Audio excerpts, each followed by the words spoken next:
Welcome to part 2 of Introduction to Business Cycles.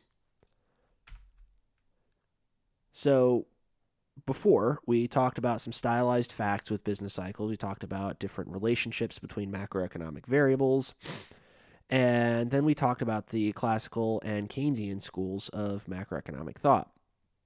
Here we're going to be talking about the monetarist, new classical, and new Keynesian schools of thought, as well as the Lucas critique. And the Lucas critique is really the dividing line between the classical Keynesian monetarist schools and the new classical and new Keynesian schools of thought. So let's just go ahead and get started with all of it. Don't you always love how people use that passive aggressive term, like, let's go ahead and do something? I catch myself using it all the time, and I hate that I use it. But it's one of those habits that's really hard to break. Anyways, monetarist school. We're not going to spend a lot of time on this, except really to talk about the role of some of the major economists in this school of thought. And it originated from the University of Chicago in the 1960s, and it was a response to the influence of Keynesian economics, because not everybody thought that Keynes was as right as the previous section might have led you to believe. But of course, as I'm, discussing these schools of thought and of course various models, I'm just going to be providing the point of the model, what the model says, and what the implications for the model or the schools of thought are. It doesn't necessarily mean I'm advocating those schools one way or the other. It just means that I'm discussing that school of thought or that model. Now, there were some serious flaws with Keynes's research. The implications for major interventions in the government in markets during business cycle fluctuations could hurt the economy if they spent it in the wrong places. Right? If the housing market were to tank and then you gave money to the auto industry instead, well, that's not really going to help things, as the housing market's what's dragging the economy down. If the auto industry didn't need that money, well, you just spent that money in an area that was already doing well, and you could have very adverse effects in the economy. So if the government doesn't have the necessary information regarding the state of the markets, they don't have perfect and complete information, then expansionary fiscal policy could have absolutely no effect at best and negative impacts on the economy at worst. So we had a lot of economists that made very good points about Keynesianism. Milton Friedman was one of the major voices here, and he eventually led the birth of the monetarist school of thought. And the school of thought really argued that monetary policy, really changes in the money supply, would have substantially large effects on output in the short run and price levels in the long run. And he argued monetary policy would affect the real economy, but it would do so with, quote, long and variable lags.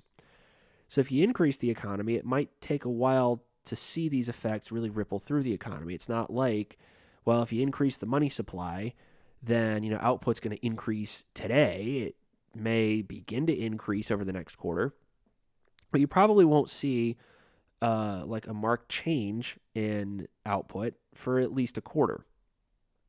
So it would take a while for these effects to kind of ripple through, like a domino effect, right? And we've actually observed this with recent monetary policy changes, like the rate hikes to try to reduce inflation. They've been increasing interest rates since, what was it, like I think March of 2022, something like that. It's been a while. Trying to get inflation to fall, and inflation is still way higher than what the Federal Reserve is looking for in terms of its policy, which, if you remember, is about 2%. So these monetarists essentially argued that the economy would be best served by trying to target the growth rate of money in lieu of discretionary counter-cyclical monetary policy. So instead of like loose monetary policy when the economy's not doing well and then tighten up when the economy does do well, right, that could, according to them, affect more movements in the business cycle than just leaving the damn thing alone.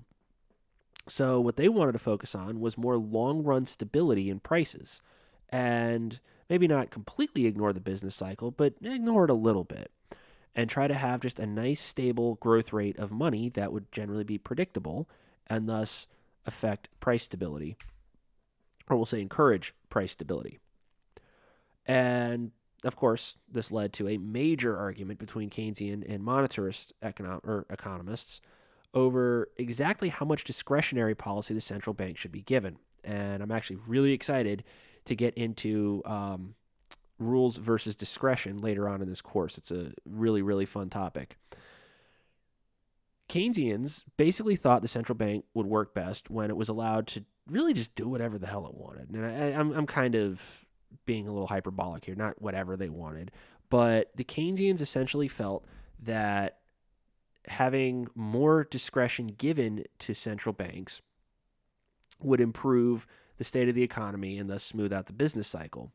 Monetarists, on the other hand, felt that discretionary monetary policy was likely to have major destabilizing effects, therefore achieving the opposite of what the central bank would have initially wanted. So the idea, according to monetarists, would be like, okay, look, the Keynesians obviously want to help things, right? They don't want to make things worse. But what they're doing is by coming in and trying to make things better, they end up making things worse. So monetarists would have argued for more rules over monetary policy rather than discretion. And thus, by having more rules, the idea would be, look, if we've got this trade-off between inflation and unemployment, right, which one do we think is worse? Is high inflation worse than high unemployment? Or would we rather have, like, let's say low inflation, but maybe have to tolerate a little bit of higher unemployment, but at least that high unemployment would be relatively smooth and predictable, just like the inflation would be? Or do we want slightly more chaotic fluctuations and inflation, but maybe, hopefully, somewhat lower unemployment? And it really comes to variations around, or deviations from, the natural rate of unemployment, which we'll get into with rules versus discretion in monetary policy. Now, two brilliant economists, Milton Friedman and Anna Schwartz, both basically opposed the existence of the Federal Reserve. And while many people would have wanted a gold standard, they argued that basically since the Fed already existed, the best option was to just try to initiate what's known as a K% rule, in which the monetary base, which we'll talk about what the monetary base is in a little bit, would increase by K% every year. Now, a lot of people confuse this with a growth rate of K% in the money supply, which simply just isn't correct. And again, we'll get into that when we talk about monetary policy, the difference between the money base and the money supply, and then this K% rule is going to make a little bit more sense. But basically, the money base and the money supply aren't the same thing.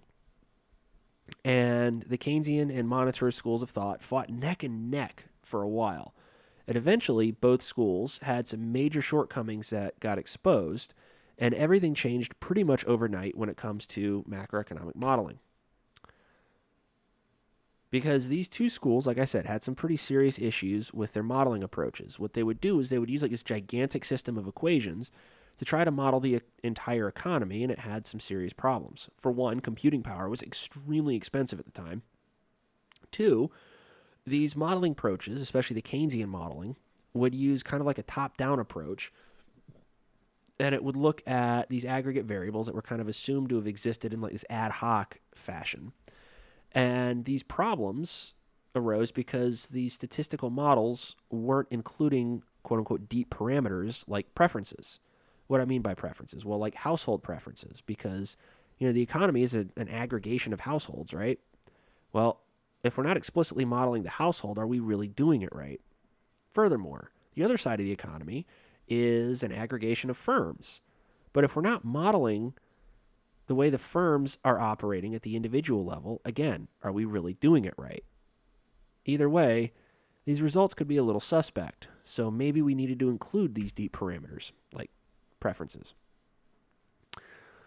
What do I mean by this, right? Like, what's going on? Well, suppose a good indicator of exam performance in my course is homework scores, right? You figure when the exam scores are bad, I curve them up so the average grade is a B.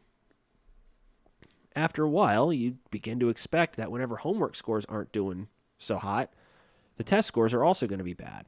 So if my class all work together, right, they all collude, and when they, on average, do badly on the homework, they figure out they're going to do poorly on the test, right? If you guys are all dunking on the homework and then the test is bad, well, then clearly I'll just, curve everybody's grade up. What's the problem with this? Well, the statistical model, if you're developing one on this, would indicate using past data suggests the homework scores are bad. Well, there's no reason to study because homework scores predict exam scores. So if you're doing badly, don't study because I'll just curve everything up, right? But here's the thing. I saw what happened. I decided to let everybody flounder on that test. Everybody fails because I realized the class was trying to game me. So here's where you went wrong. The models predicted that because poor homework scores imply poor exam performance, you would then update your expectations on course policy and intentionally dunk the exam, expecting me to bail you out. But I don't because I knew what you were doing. The main point is that the effects of policy depend on whether or not the policy was expected and how policy interacts with expectations. The parameters may not apply in a setting where the expectations differ from what they were originally. Here's another one. The Phillips curve suggests a relationship between output and inflation. The idea is that when inflation increases, if some prices are sticky, right, meaning they're slow to adjust, an increase in inflationary pressures will trigger a demand shock. Firms will be forced to increase production. What do I mean? Well, really, I shouldn't have said inflationary pressures. Probably should say an increase in the money supply, right? Loose monetary policy triggers a demand shock. We'll learn how very soon. And then firms are forced to increase their production to try to accommodate this shock by increasing output. Because remember, prices can't change. So if prices can't change, output has to. So if the monetary authority knew that, right, if the central bank knew that an increase in the money supply would force firms to produce more, and they wanted to exploit that, then they would just permanently increase inflation to try and increase output. But here's the thing. Firms' inflation forecasts also get updated, right? Their expectations on inflation, expected inflation. We talked about that earlier. They'll do that enough to the point where the economy is stuck with extremely high inflation and super low output. What happened? Because the model said there's a predictable relationship between inflation and output, right? So where did this go wrong? Why did this go wrong? I'll tell you why. The model didn't include changes in expectations. So the model never once accounted for the possibility that people would get used to that high inflation and adjust to it. And when they adjust to it, it makes inflationary pressures entirely moot because at that point, they're expecting high inflation. If you go from 2 to 4% inflation and we settle in on expected inflation of 4%, well, okay, we're now expecting 4% inflation. So then you go, well, God, I got to get even higher inflation and higher inflation. And as that happens, we just update our expectations more and more and more. And eventually what happens is we go, screw it. You're going to overinflate anyways. What the hell's the point? So for these examples, right, the statistical models would have presented suggestions that just because something happened in one state of the world doesn't mean it's going to happen in all possible states of the world. So the models at the time were not structural because they weren't invariant with respect to changes in policy variables or regimes. Really, that second bullet point is just saying the first bullet point in fancy economic speak, right? It's these models are not structural because essentially you can't just assume what happens in one situation is going to happen with predictable results in all situations. Now, this guy named Bob Lucas shows up and looked at all this stuff and really pointed these problems out. He published a few papers that really ripped on these models, just completely destroyed them. And it was the equivalent of like going up to every economist in the world, slapping their hand, saying, "You're effing it up, I'm going to fix it for you." And what did he argue? Well, let's tell you what he argued. He argued that policy was endogenous to economic developments. And here, I don't mean like, growth and development. I mean just changes, right? Economic changes. Policy wouldn't happen if that change, if that development hadn't happened first, right? So in the second example with expansionary monetary policy, right, it would work when the economy was in a slump, but maybe in a boom, it wouldn't work so much. Why not? Well, think about like is we're edging closer to productive capacity. In a slump, we're deviating from productive capacity quite a bit. Maybe expansionary monetary policy could help a little bit, but if the economy's doing really well, we're probably already producing pretty close to our productive capacity. Putting more money into the system isn't really going to help much. What happens is that in the recession, right, as I said, the economy's not at full capacity, so policy can help. But as we're getting closer and closer to full capacity, policy's not going to help much, if at all. And all it's going to do is just put upward pressure on prices rather than increasing output. Now, the set of papers that Lucas published would come to be called the Lucas critique. The critique argued that policy was endogenous, so we could model how it affected an outcome in one particular case, but it couldn't help us explain anything else for a future, in all likelihood, unrelated event. So something needed to be done, right? We needed to figure out a way to be able to model the economy, but get around the endogeneity problem, or really, in one sense, maybe use that endogeneity problem to our advantage. And this is where Lucas really gave some insight that's actually still used, like, 40, 50 years later, something like that.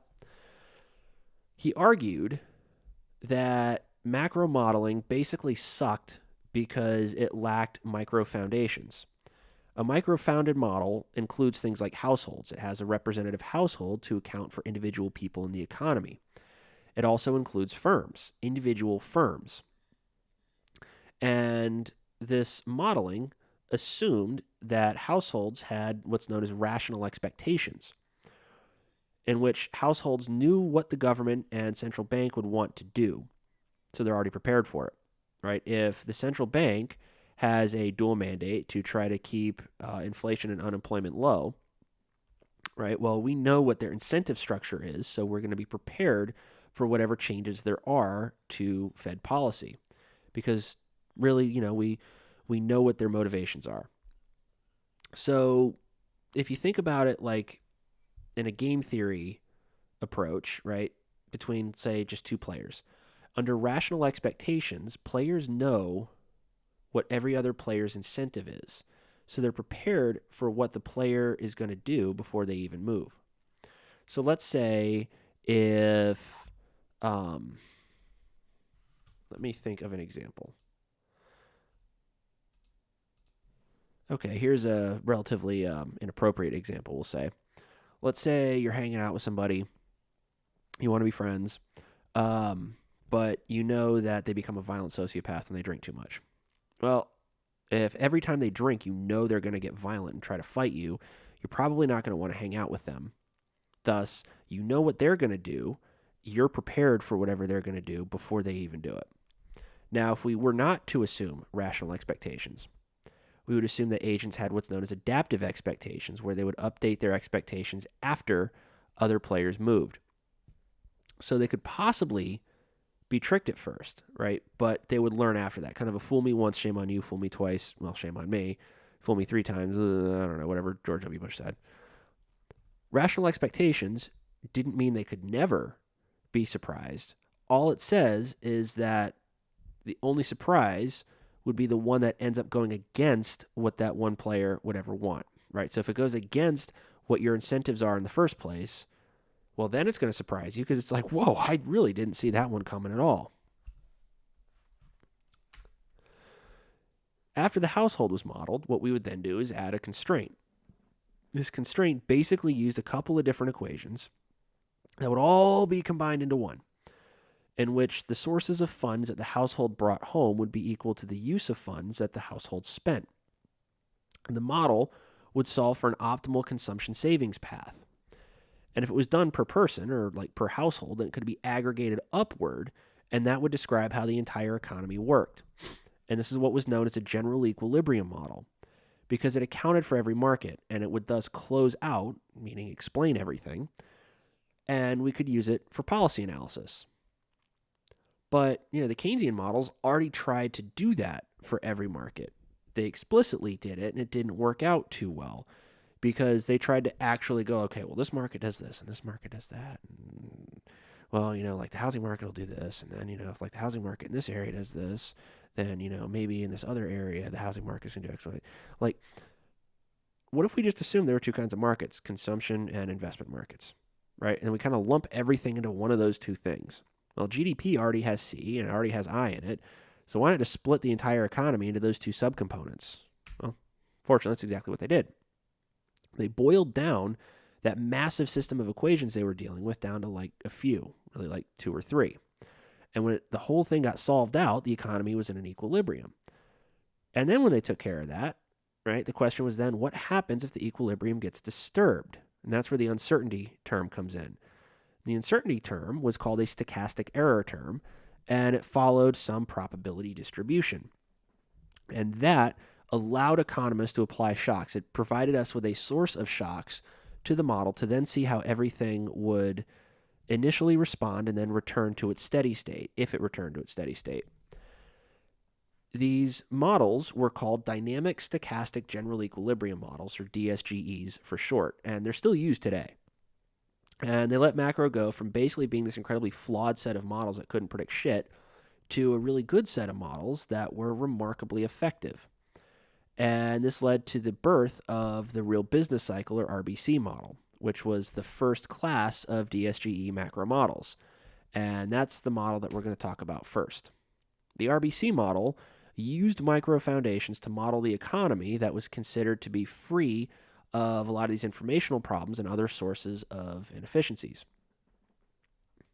What do I mean by that? Well, what I mean is basically everybody's got perfect and complete information, and there are no real sources of inefficiencies. Well, we'll get to that later. Finn Kidlin, Ed Prescott were the two main guys behind the popularization of the model, and they eventually won Nobel Prizes for it. So that tells you how awesome this model is. It was a wonderful contribution to the literature, and without it, macroeconomics would still be the junk science it was during the era of Keynes. And now, all of a sudden, economists could model an economy with a very small system of equations, which used very little computing power to try to solve out the model. And then they could impose a bunch of stochastic shocks to the model to then see how every variable responds in the system. So what did it give us? Well, it gave us a very simple setup to the economy, a very simple problem to answer, which then basically assumed markets were efficient regardless of whether or not we were in a recession, and there was no room for government intervention. That's what I meant by no inefficiencies. There was no money in the model, so prices technically didn't matter.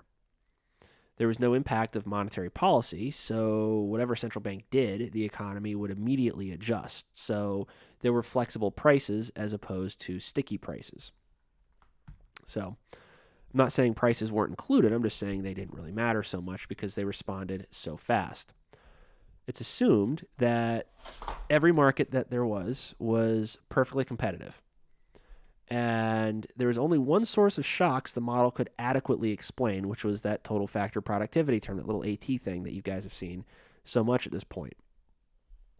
And it basically assumed that everything stemmed from productivity shocks, which were real rather than nominal shocks, thus the real business cycle model. It assumed that the business cycle was driven by real, not nominal factors. Overall, it was pretty cool. It explained real shocks pretty well. It explained the medium to long run effects of real shocks very, very well. The short, medium run stuff kind of needed some help. Now, also, it explained the medium to long run effects of nominal shocks very well. So it was good. It was really good, but it wasn't perfect. More than anything else, it was a good first step at using DSGE macro to look at how an economy could be behaved, or how an economy behaved and how it could be modeled. We kind of started simple, right? You start with a simple model, you build up the complexity of that model to go about it in a more realistic fashion. Now, there were some minor issues that were later addressed and improved upon in the new Keynesian model, which is the next model that we talk about after the real business cycle model. So we go from that new classical school, right, that took essentially components of the classical school of economics and applied a more advanced modeling approach to it, including micro foundations and assuming that the economy would evolve in response to real shocks rather than nominal shocks. But then, of course, no great idea goes unchallenged. The new Keynesian school pops up. And new Keynesian economics was a response to the real business cycle model. And what it did was it took the micro foundations of the real business cycle model, but it didn't assume the economy was always going to be in an efficient outcome. Instead, it assumed that there were states where it could be in an efficient equilibrium and states where you would have less efficient equilibria. Thus, it would indicate there could be a more active role for the government and the central bank to play. So, of course, governments and central banks use the new Keynesian models for policy analysis. Big surprise there. It had some changes relative to the real business cycle model. First, it didn't assume that prices were flexible. Thus, there were sticky prices. It meant that if there was some kind of monetary policy, firms weren't guaranteed to be able to change their prices immediately to accommodate that change in monetary policy. Thus, sticky prices are a form of nominal rigidities, right? It's a nominal variable that can't move immediately. And that nominal rigidity would keep the model from adjusting contemporaneously to changes in the economy. Now, as such, it didn't assume that the government couldn't improve economic outcomes. And it also didn't assume that markets were perfectly competitive. Now, a lot of these assumptions people have taken aim at, like, the perfectly competitive or the really, I guess, monopolistic competition in markets. A lot of people have taken issue with that, but it's one of those assumptions that's required for some of the other results that are found later on in the model as it gets solved out more. Now, it was a big improvement on the real business cycle model because it made assumptions that were really a bit more realistic. It allowed for other sources of shocks like money supply shocks, aggregate demand shocks, labor supply demand shocks, things like that, right? It allowed some of those shocks to enter the model, and it explained things in a much more, realistic fashion. It was a much more complicated model. I've really only actually solved it out on my own a few times, and each time it took me a couple days to work at it. I'd have to work on it for a few hours and go, shit, I don't remember what the hell I'm doing, and then, put it away and come back. It took a while. Now, the real business cycle model is much easier to solve out. So, like I said, it was much more complicated, but it explained things so much better than the real business cycle model did. Now, the real business cycle model, really, it's not like just one model. It's like a class of models, right? That class of RBC models was later improved upon a bit and tweaked to include multiple sources of other shocks. And this sort of leads to what that main difference is between RBC and new Keynesian models, is that the RBC model suggests that there's little to no role for stabilization policy from the government, and also that business cycles are still driven primarily by real factors, not always, but more often than not driven by real factors. Whereas the new Keynesian model suggests that, one, there's some role for governments to play, although it's much more limited than what the old school Keynesian model suggested, and that it also indicates perhaps nominal variables are explaining more fluctuations of the business cycle. But then there's kind of a synthesis between the two that maybe nominal variables are explaining fluctuations in the short run in GDP, where real variables or real shocks are explaining fluctuations in GDP in the medium to long run. That's what's known as the new, what the hell was it called? Thank God I remembered after searching on Google. It's what was known as the neoclassical synthesis. Now, there are still, obviously substantial differences between the RBC and new Keynesian models when it comes to trying to look at these things for policy analysis. Generally, more often than not, the new Keynesian model is the one that is used. Now, ultimately, right, these two models were remarkably similar in their initial setup. The solution methods were more or less identical, but the solutions gave us different implications because, Well, like I said, they were similar in their initial setup. They weren't identical in their initial setup. And so you have a couple of small changes at the beginning, and that snowballs into this massive difference towards the end. And the solutions really, gave us different implications. So we needed to be able to model these guys empirically in a slightly different way to make sure that these differences were captured properly. But, the models ultimately did give us a lot of insight into the world that are still used today. Now, when it comes to the financial crisis of 2007 and 2008, both sets of these models took some heavy criticism. Basically, that they failed to predict the upcoming collapse of financial markets as a result of the subprime mortgage crisis. And a lot of policymakers, and of course, just critics of economics in general, took issue with these models because they argued if they'd been as good as everyone said they were, why didn't they see this coming?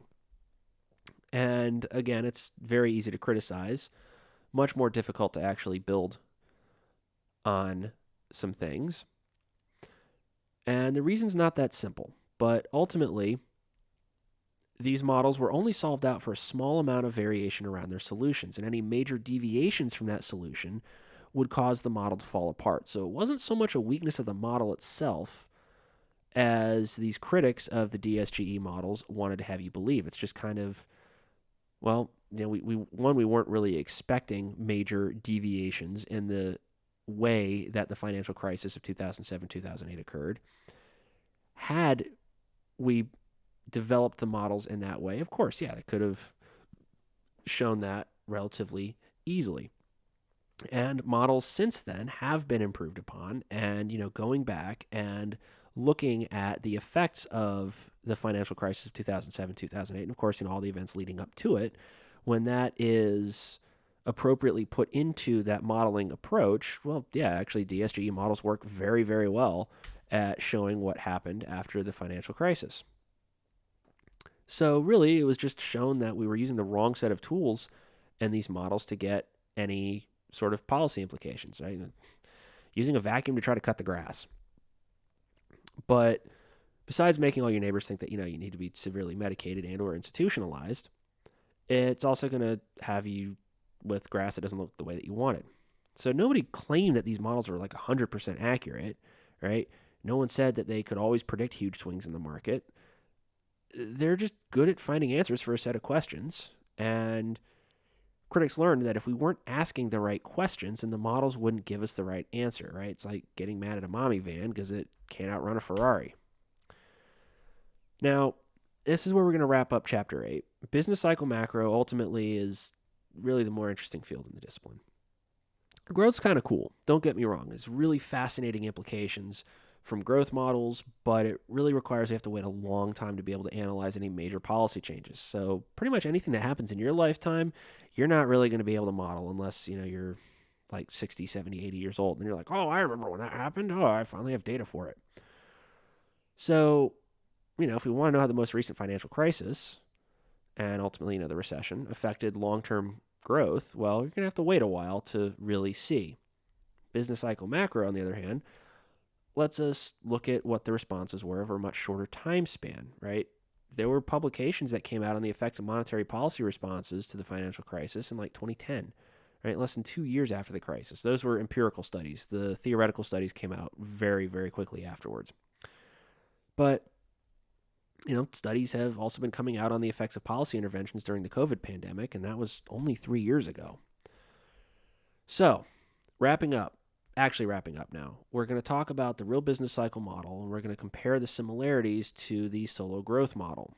And when we wrap that up, we'll talk about monetary economics and then the new Keynesian model, which just builds on the RBC model. So once you learn how to set up the RBC model and kind of look at what the general equilibrium is for the RBC model, when you add the new Keynesian model in, you're really just adding a couple of things to it. And then once you know how to solve and, look at shocks in the RBC model, new Keynesian model is not going to be all that different, at least in terms of the amount of work that you'll have to do.